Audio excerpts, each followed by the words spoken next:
tarde, queridos alunos. Sou a professora Joana Lúcia, do FTM de Ciências, e hoje nós vamos dar continuidade, aos estudos dos seres vivos. Na aula passada, nós tivemos videoaula sobre protozoários, reino Monera, reino Fungi, reino vegetal. Agora nós vamos falar do reino animal, Deixa eu jogar aqui porque acabou saindo aqui. O reino animal, pessoal, ele é bem vasto, E é um reino que chama muita atenção dos alunos. Eles têm muita curiosidade de aprender sobre o reino animal. Então, vocês, por serem pedagogos, necessitam ter uma visão geral, mas não muito simplista, não muito limitada, tá? Então, é importante que vocês tenham essas noções. O reino animalia pode ser chamado de animalia, tá? No latim. É definido segundo características comuns a todos os animais, tá? Os animais, eles são eucariontes, ou seja, eles não produzem o próprio alimento. Eles são multicelulares, ou seja, eles precisam ter mais que uma célula. Eles são heterotróficos, ou seja, eles precisam comer alguém ou algo, algum vegetal, para obter energia para seus processos metabólicos. E eles vão tirar esses nutrientes do meio onde vivem, tá? É muito comum em zoologia, que é a área da biologia que estuda os animais, falar de animais vertebrados e invertebrados. E vocês devem logo pensar, invertebrado, professora, não tem vértebras, e vertebrados têm vértebras. É isso. Então, basicamente seria, os livros de 1º ao 5º, eles trazem essa informação bem simplista, tá, pessoal? Todavia, na zoologia, animais vertebrados são aqueles também chamados de triblásticos, ou seja, eles têm 3 tecidos embrionários que vão originar o corpo deles.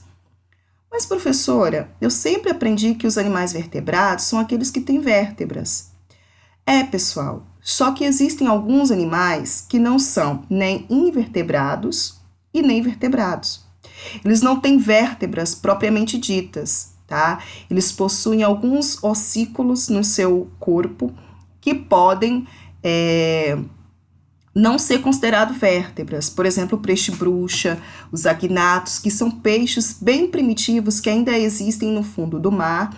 Esses peixes, eles possuem 3 tecidos embrionários, endoderma, mesoderma e ectoderma. Por essa razão, eles são chamados de vertebrados, mas eles não possuem vértebras, assim como os outros animais. Eles têm alguns ossos, bem rudimentares. Alguns desses agnatos nem maxilar eles têm, são chamados de peixe-bruxas. Então, por essa razão, é que tem que ter um cuidado nesse termo de vertebrados, tá? Eu estou falando isso para vocês porque o livro, ele vai trazer assim, com essa informação, que tem vértebra. Mas sempre vai existir o Joãozinho, o Pedrinho, que assistem Discovery, que assistem canais fechados, que trazem maiores informações, vão saber disso e vão te questionar. Então, para que você não passe vergonha por não saber, fique sabendo então, tá? Os animais vertebrados, eles têm que ter 3 tecidos embrionários e ainda o celoma, que é um orifício no meio desse corpo, embrionário, que vai originar a cavidade abdominal, onde vai ficar os órgãos desse futuro animal, tá?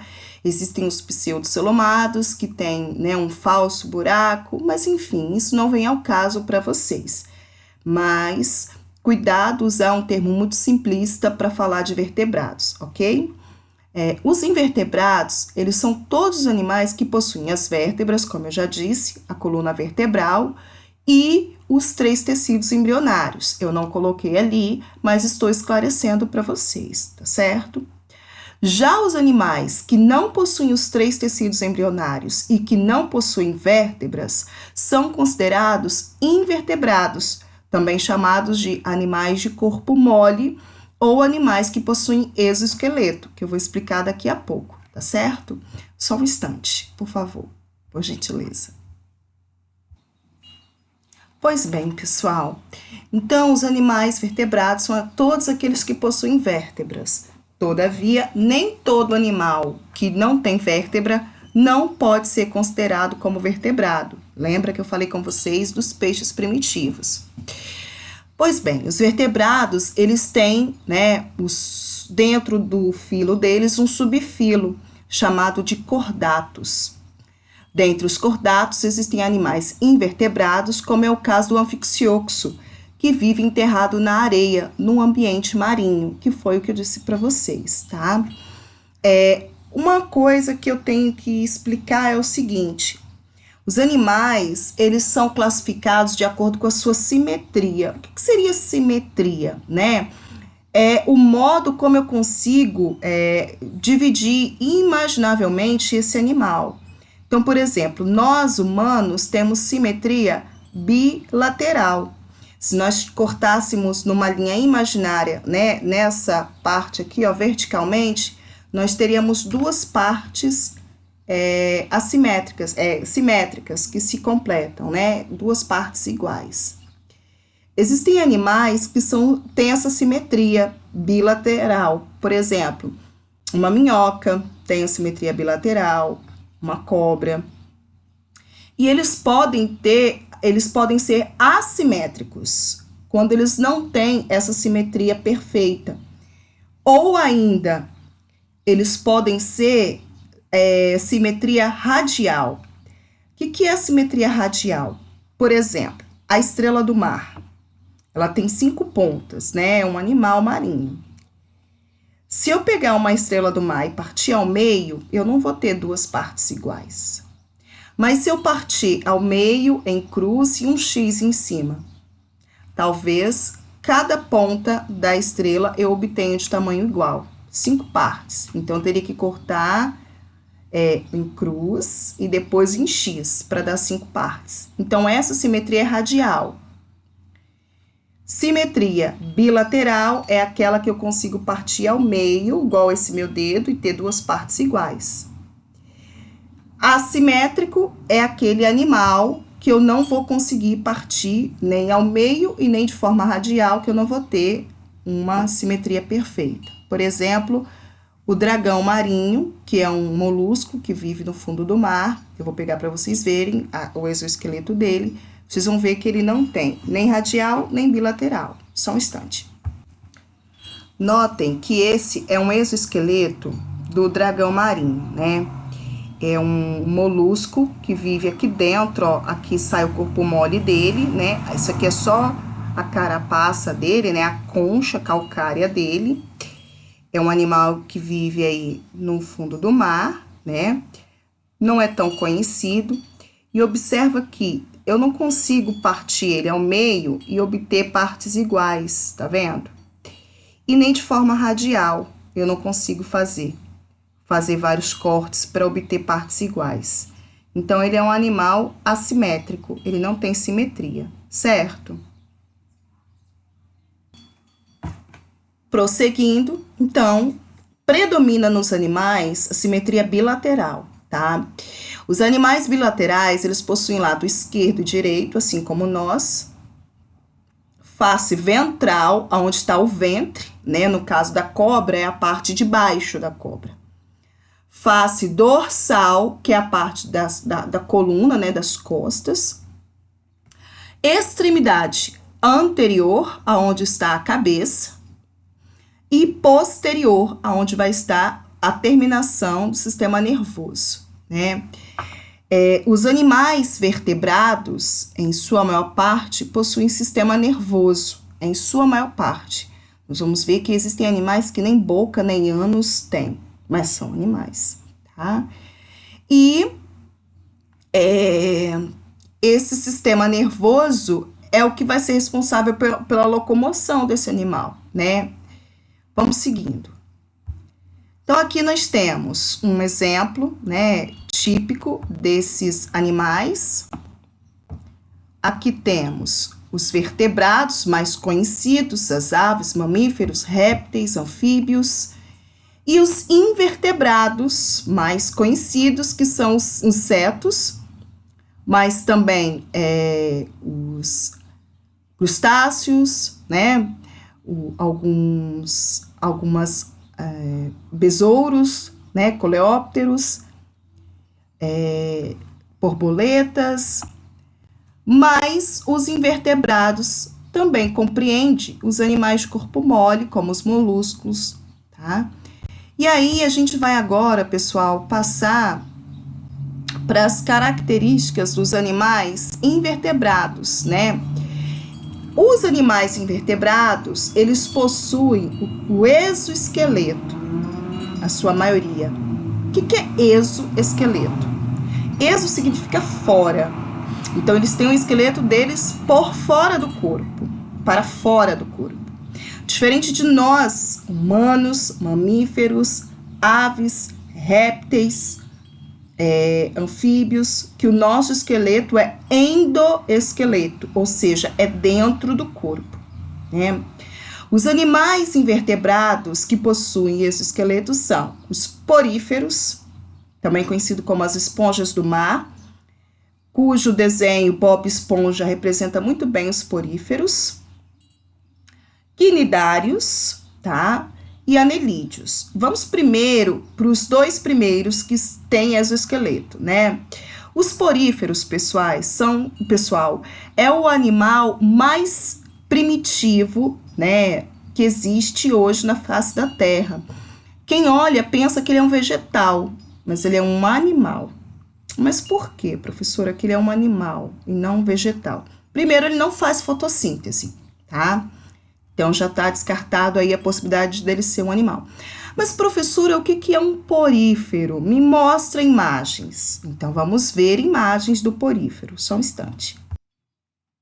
Aqui, pessoal, aqui nós temos várias esponjas do mar, né? E o nome esponja tem esse nome porque realmente esse animal parece uma esponja. Nos livros de Laurentino Gomes, em algum deles, eu acredito que é o 1808, fala que o imperador Dom Pedro gostava muito de tomar banho com essas esponjas. Esse animal, depois de morto, ele é colocado ao sol e aí ele seca, né? Ele desidrata e eles batem. Lembra muito aquela bucha paulista, aquela bucha vegetal, só que esse é um animal. Ao bater, pequenos espinhos no formato de Y, chamado de espículas, caem do corpo dele. E depois que essas espículas caem, ele fica bem fofinho, macio e é utilizado para banho. A nossa esponja de banho que compramos no supermercado sintética, ela é uma imitação perfeita deste animal marinho, tá? As esponjas, elas têm esse formato de vaso, tá? Mas podem existir esponjas compridas, tá? Bem compridas. Como essa aqui, por exemplo. Existem várias espécies de esponjas do mar, tá? E esse animal, ele tem aqui, ó. Vamos pegar essa imagem aí para ver. Ele tem uma abertura, que é por onde entra a água do mar, chamada de ósculo. E dentro dele é oco, como se fosse um vaso mesmo. Porém, o corpo desse animal é cheio de espaços, chamado de poro. Entre as células, que se chama coanócitos, existem esses poros por onde a água sai. E aí, pessoal, ao entrar, a água do mar leva zooplânctons, que são animais microscópicos, restante de seres vivos, e esse zooplâncton, essa matéria orgânica, fica dentro dos coanócitos e é o que alimenta esse animal, essa esponja do mar. Então, ele é um animal por ser heterotrófico e também, né, por não fazer fotossíntese, e fazer a digestão de outros seres vivos, né, microscópicos, no interior de suas células. Então, a digestão que ele faz é intracelular, ou seja, é uma digestão dentro da célula. Esse animal não tem estômago, não tem boca, não tem ânus, não tem sistema digestório, né? Olha aqui, ó. Esse é o animal depois de seco, tá vendo? Lembra aquela espuma ou a esponja, tá? De tomar banho.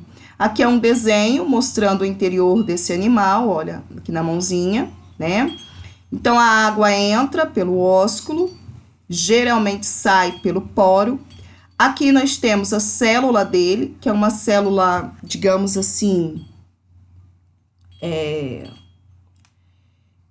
é uma célula embrionária, digamos, uma célula, né, tronco, é isso que eu quero dizer, uma célula tronco. Por quê?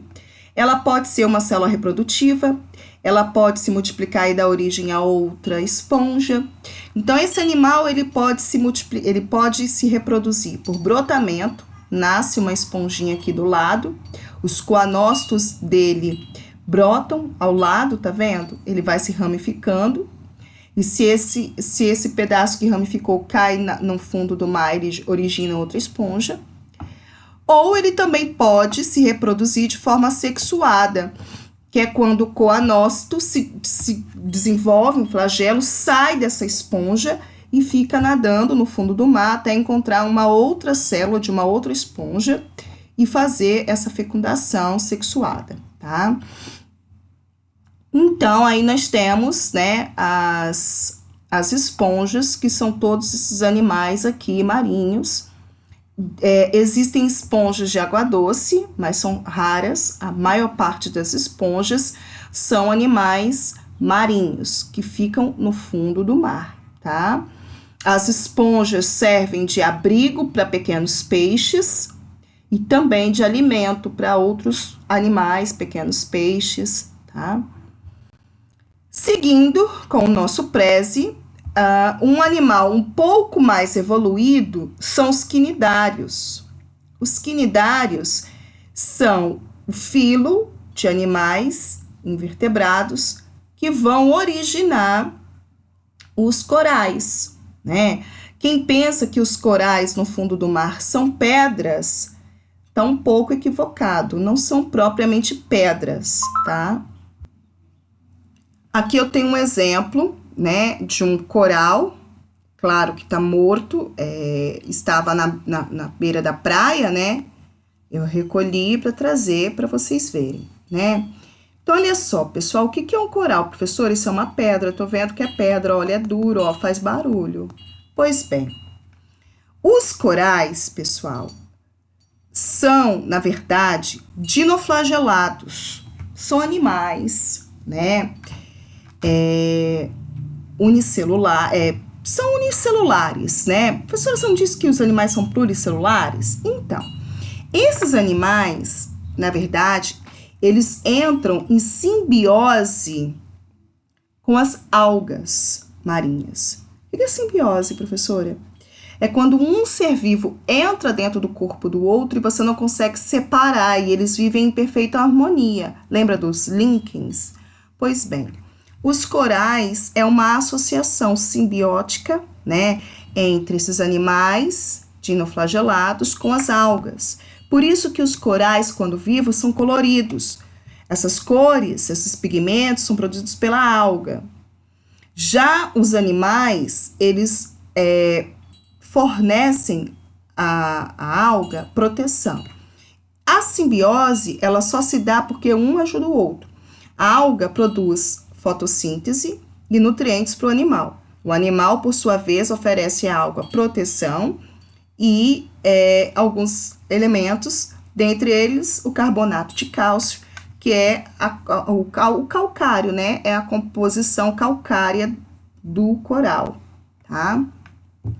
Então, neste filo, encontramos as águas vivas, que não produzem calcário, as águas vivas, né? É aquele ser transparente, que fica, né, na beira-mar, que libera uma substância urticante quando ele se sente ameaçado ou quando alguém pisa nele. Os corais e as anêmonas, tá? Deixa eu pegar uma imagem para vocês verem. Então, pessoal, dos quinidários, nós temos aí como exemplo, deixa eu esconder esse tempo aqui. Os corais, como eu já disse para vocês, existem várias espécies de corais, tá? As hidras, tá? Que é esse animal aqui. As água-vivas, tá? Que tem várias fases, dentre elas a caravela, que é essa fase aqui, né? E as anêmonas do mar, tá? Ali em Uruçuquara, nas pedras, preso às pedras, vocês encontram muitas dessas anêmonas. Quando você toca o dedo aqui, você sente a substância urticante, né? E elas são sensíveis ao tato, elas se mexem. Agora, vamos falar um pouquinho dos corais e dos impactos negativos do homem na natureza, chamado de ações antrópicas, que eu já ensinei a vocês, esse termo, né? Como vocês sabem, a grande quantidade de gás carbônicos, gás carbônico, monóxidos de carbono, óxidos de nitrogênio, entre outros elementos químicos, né, tóxicos lançados na atmosfera, todos eles causam, né, um superaquecimento da atmosfera. Por quê? Esses gases aprisionam o calor do Sol. Os raios solares que deveriam voltar para a atmosfera não conseguem, ficam presos aqui dentro, superaquecendo a atmosfera, dando origem ao fenômeno chamado de aquecimento global, que é diferente de efeito estufa. O efeito estufa é um fenômeno natural que, graças a ele, existe essa diversidade de seres vivos, pois, se não houvesse o efeito estufa, a temperatura do planeta seria abaixo de zero. O efeito estufa é o quê? É a retenção desses raios solares na nossa atmosfera, numa maneira controlada. Quem fazia esse controle era a camada de ozônio, mas devido a tanta poluição que está acontecendo, a camada de ozônio está desaparecendo, esses gases tóxicos estão aprisionando, retendo esse calor em excesso, e nós temos esse superaquecimento chamado aquecimento global. O aquecimento global, ele tem várias consequências. A mais impactante é o derretimento das geleiras dos polos.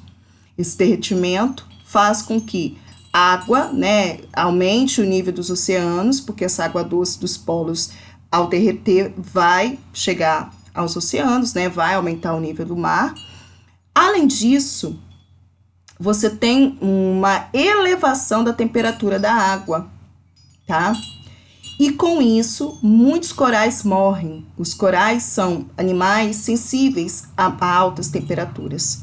Excesso de calor e excesso de temperatura, né, temperaturas elevadas, pode matar esses animais. E está acontecendo um fenômeno há cerca de alguns anos, tá? Quase décadas, chamado de branqueamento de corais. Na Netflix tem um documentário chamado Corais. Vejam, é bem interessante. Fala desse impacto negativo, né, dessa ação antrópica nos corais. Esses corais estão morrendo, estão ficando branco. E daí, professora? E daí, pessoal, que esses corais demoraram séculos para crescer. Eles crescem milímetros por ano. E são refúgio de toda uma flora e fauna marinha, principalmente fauna marinha, onde tem zooplânctons, pequenos peixes, pequenos moluscos. Se os corais morrem, toda essa cadeia animal marinha também morrerá. E a gente vai ter consequências lá no final dessa cadeia, com os grandes vertebrados marinhos, né? Um dos motivos pelos quais aumenta o ataque de tubarão nas praias pode estar relacionado a isso. Por quê? Os peixinhos pequenos, o berçário deles é os corais. Se os corais estão mortos, o berçário deles fica comprometido. E com isso, esses peixes não se reproduzem bem, falta alimento, e esses grandes peixes vão avançar outros territórios em busca de alimentos, dentre eles a praia, tá? Então, deixa eu pausar aqui só um instante. Então, pessoal, esses são os quinidários, tá? E aí, voltando aqui, os anelídeos, pessoal, são animais, né, que têm o corpo cilíndrico. Anelídeos vem de anéis, são animais que têm, então, são anelados, eles possuem segmentos no corpo. É o caso das minhocas, das sanguessugas, dos poliquetas, que são animais marinhos que têm, então, esse corpo com segmentação. Alguns podem ter um pseudopé, digamos assim, como os poliquetas, por exemplo, tá? Que conseguem se mover, tá? Mas a maioria deles se move por relaxamento e contração dos músculos do corpo, como a minhoca, por exemplo, tá?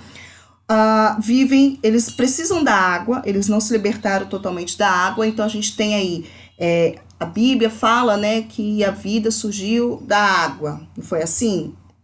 Então, se você observar, de fato, os animais, eles saem da água para o ambiente terrestre. Então, nós temos os poríferos, que são aquáticos, quinidários, que são aquáticos, quinidários também não tem sistema digestório completo, tá? Tem boca, mas não tem ânus. Por exemplo, na hidromedusa, na caravela, a boca é no meio do corpo, tá? Não tem um sistema digestivo completo. Os anelídeos já possuem boca e possuem ânus, então eles já são mais evoluídos. Porém, eles precisam de um ambiente úmido para viver, eles não conseguem viver 100% fora, né, da água numa terra seca. Então, exemplos de anelídeos são as sanguessugas, as minhocas. Depois, pessoal, nós temos os plateumintos. Os plateumintos são animais também invertebrados e são característicos são bem conhecidos por serem parasitas, por serem vermes, né, parasitários, ou seja, eles parasitam algum ser vivo, algum animal, algum outro animal, tá? Plateumintos vem de corpo achatado. Então, a característica desses animais é possuir o corpo achatado, tá? Nós temos alguns exemplos. Então, pessoal, aqui nós temos alguns exemplos de plateumintos, tá? São animais que podem ter vida livre ou estar parasitando. Como, por exemplo, a planária, que pode estar tendo vida livre ou estar parasitando algum ser vivo, tá? E outros animais, como, por exemplo, a solitária, né, que é aquele verme característico que eles falam, é verme de porco. Na verdade, o hospedeiro definitivo é o homem.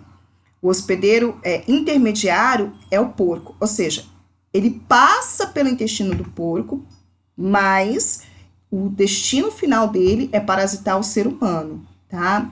Então, nós temos a planária, que é como eu já disse, esse daqui. O plateuminto, que existe a Taenia sarginatus, que ataca o boi, e a Taenia solium, que ataca o porco, tá? Professora, como é que eu pego isso? Comendo carne de boi e de porco mal passada. Toda vez que você comer essas carnes mal passadas, você assume o risco de adquirir um parasita desse, tá? Eu, Joana, só como carne bem passada por conta disso. Esses animais, então, eles são bem conhecidos porque eles são parasitas humanos e causam dores de doença, e por essa razão estuda-se bem eles, tá? Mas são animais, né, conhecidos aí, e estão nos livros por conta disso. Já os nemateumintos também são vermes. Nemateumintos ou nematódios são vermes que têm um corpo cilíndrico, parece uma minhoca, que parece, né, um macarrão. Desculpa, mas é assim que parece, tá? Eles já possuem sistema nervoso bem rudimentar, mas possuem, tá? Os nemateumintos são vermes filiformes. alguns exemplos, vou mostrar para vocês, só um instante. Dentre os dermateumintos, os nematódios, né, os mais conhecidos é a lombriga, o Ascaris lubricoides, né, o Oxyurus, que é aquele vermezinho microscópico, que tem cerca de 1 centímetro, que fica na porta do ânus, né? À noite as fêmeas saem para pôr os ovos, as crianças coçam muito, dói, né? Coça muito. E por isso que às vezes, né, as pessoas dizem, está com oxiurus, não para quieta no lugar, a criança geralmente fica inquieta, né? Tentando coçar. E ao coçar, os ovinhos ficam nas unhas e vai passando, onde ela toca, ela vai espalhando esses ovos no ambiente. Você, ao tocar e levar a mão à boca, né, você vai adquirir esses ovos. Ou comer um alimento e não lavar a mão antes, você vai adquirir esses ovos. Então, nós temos o necator americano, que é o amarelão, né, do jeca tatu, é um exemplo desses animais. Ó, ele possui boca, tá vendo? E ele é um pouco mais evoluído que os outros. Ele parasita o ser humano, ele fica no intestino do ser humano, assim como o outro plateuminto, tá? Esses são os mais conhecidos aí, animais, né, nematódios. O bicho geográfico, que é aquele que dá na pele, é um bicho que fica por baixo da pele, comendo a pele da pessoa e deixando aonde ele passa esse rastro, por isso que chama de bicho geográfico. Na verdade, ele é um parasita de cachorro. Ele é de cachorro. E as pessoas adquirem porque certos humanos levam cães para a praia. E ao defecar, o parasita é liberado nas fezes do cão. E quando você pisa em cima, ou senta em cima, ou deita em cima, você pega isso. Crianças em jardim, é muito comum adquirirem esse bicho geográfico. Por quê? Na areia onde elas brincam, elas precisam brincar na areia, mas essa areia tem que estar livre de cães e de gatos. Os gatos, ao pularem os muros das creches e defecar naquela areia, também podem passar esse verme, tá? Então, assim, nós temos que ter um grande cuidado com esses vermes. Nunca diga nunca. Nunca pegarei esses bichos na minha vida, esses parasitas. Todo ser humano já teve em alguma época da vida, né, vermes como estes. Por exemplo, a lombriga é muito comum na fase do ser humano. Por isso que é recomendado que se tome uma vez ao ano ou a cada 6 meses albendazol, mebendazol, Anita, Pirpan, que são remédios que vão combater, né, essas verminoses, até porque alguns entram em simbiose com o nosso corpo e não dão nem sinais que estão ali, né, vivem em perfeita harmonia, até que eles podem se reproduzir demais e vir deixar a pessoa morrer com esse excesso de vermes, né? É muito comum crianças morrerem asfixiadas por excesso de lombrigas, tá? À noite, as lombrigas, na fase de reprodução, elas saem do intestino, elas, na verdade, quando elas estão jovenzinhas, elas furam a parede do intestino, caem na corrente sanguínea, vão para o pulmão. A criança pode apresentar um quadro de pseudopneumonia. Muitos médicos dizem que ela está com pneumonia e, na verdade, ela está só com verme, tá? E aí, quando eles estão mais crescidinhos, eles saem do pulmão, chegam na traqueia, e aí a ideia é voltar para o esôfago, né, essa região aqui, mas às vezes eles podem subir, sair pela boca, sair pelo nariz, e as crianças morrerem asfixiada, tá? E por que você está falando tudo isso, professora? É para causar pânico? É para causar medo? Não. É para que vocês, professores, tomem muito cuidado. Então, pessoal, ali nós temos uma imagem, né, de uma criança que veio a óbito por conta dessas lombrigas, né? E aí você deve estar pensando, poxa, a professora está querendo me matar, né? De preocupação, de medo. Na verdade, pessoal, nós, professores pedagogos, nós podemos nos contaminar. Por quê? Porque esses verminoses, a gente contrai eles adquirindo ovo. Crianças que vivem em lugares insalubres como esse, sem rede de esgoto, que bebem água da chuva, que bebem água de lama, que brincam na lama, que nadam na lama, que não lavam as mãos. Esses ovos aqui da lombriga, eles são muito microscópicos, são muito pequenos. E você pode adquiri-los quando você passa a mão na língua e passa o dedo no caderno do menino que está com ovo de lombriga, que está com verme, que foi no banheiro, não lavou a mão e botou a mão no caderno, que botou a mão no livro. Então, nós temos que ter muito cuidado ao fazer isso. Existem vários artigos que comprovam que os professores se contaminaram dessa forma. Então, o correto é vocês usarem, né, aquela vasilhinha com aquela cera para poder passar quando você tem que lidar com muitos papéis.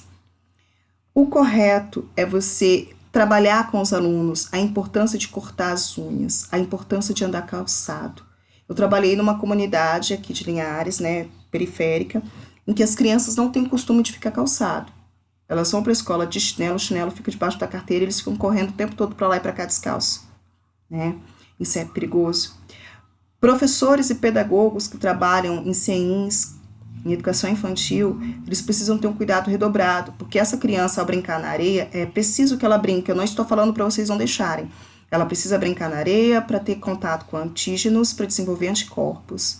Todavia, após a brincadeira, tem que lavar a mão com água e sabão e secar bem, com toalhas de preferência de papel ou papel higiênico. Eu, Joana, já vi um determinado CEIN aqui de Linhares, né? Levei alunos da Faceli para estagiar. Após a brincadeira, a professora pegou uma toalha suja que estava lá, dura, de tão suja, passou de mão em mão e depois deu biscoito para as crianças comerem. Os meus alunos olharam com olhos desse tamanho e eu fiz. Tipo assim, não fala nada, porque você não pode tirar a autoridade do professor diante dos alunos, né? Mas isso não pode acontecer, pessoal. Por quê? Porque você está contribuindo para a propagação em massa de micro-organismos patogênicos, né, causadores de doença, e também para verminoses. Então, é preciso ter esse cuidado, tá? De lavar bem as mãos, de não deixar as crianças, igual, por exemplo, na educação infantil, essa criança ir no banheiro sozinha, ter contato com o vaso e não lavar as mãos. Então, lavar as mãos é importantíssimo. Agora, com o Covid-19, estão ensinando a lavar as mãos, né? Com bastante ênfase na televisão. Isso deveria ser ensinado durante todo o tempo, principalmente nas escolas, para que essas crianças aprendam a se proteger, a higienizar o corpo, para não pegar essas verminoses. Os moluscos, pessoal, são os animais marinhos, na maioria deles, mas existem animais molúsculos terrestres, como, por exemplo, o caracol de jardim. Eles possuem um corpo mole, como o nome já diz, né, molusco, tem animais de corpo mole, tá? Podem possuir uma concha calcária, como é, por exemplo, a pérola, né, da ostra, o sururu, o caracol de jardim, né, o búzio. Esses animais, eles são moluscos. A conchinha, né, que fica na beira da praia, aquela conchinha é um exoesqueleto, é um calcário da onde existia um molúsculo ali, né, que perdeu a sua casa, né. Alguns animais têm a concha de forma interna, como a lula, por exemplo. A lula, ela tem a concha de forma interna, ela dentro dela. O polvo também faz parte dos grupos dos moluscos, assim como a lesma, tá, de jardim. Os moluscos podem ser terrestres ou aquáticos, tá? Os equinodermos são aqueles animais marinhos que têm espinhos. Equino vem de espinhos. Então, eles têm derme, pele. Então, a pele ou o corpo revestido de espinho. Como, por exemplo, o ouriço do mar, a estrela do mar, o pepino do mar. São animais que têm simetria radial, né? E tem o seu corpo revestido por espinhos, certo? Esses são os animais invertebrados, tá? Aqui nós temos o que a gente chama de filogênese, né? Que é a ordem aí que esses seres foram aparecendo na face da Terra. As esponjas, os mais primitivos, os quinidários, os plateumintos, nematódios ou nemateumintos, molusca ou molúsculos, anelídeos e os artrópodes. Eu vou parar os artrópodes e depois os equinodermos ainda, tá? Eu vou parar a videoaula aqui, já estamos em 40 minutos, tá? A gente volta numa próxima videoaula para eu falar para vocês sobre os artrópodes, tá? Que tem uma importância muito grande também, as crianças gostam muito, tá certo? Fiquem com Deus, um grande beijo e tchau, tchau, até a próxima aula.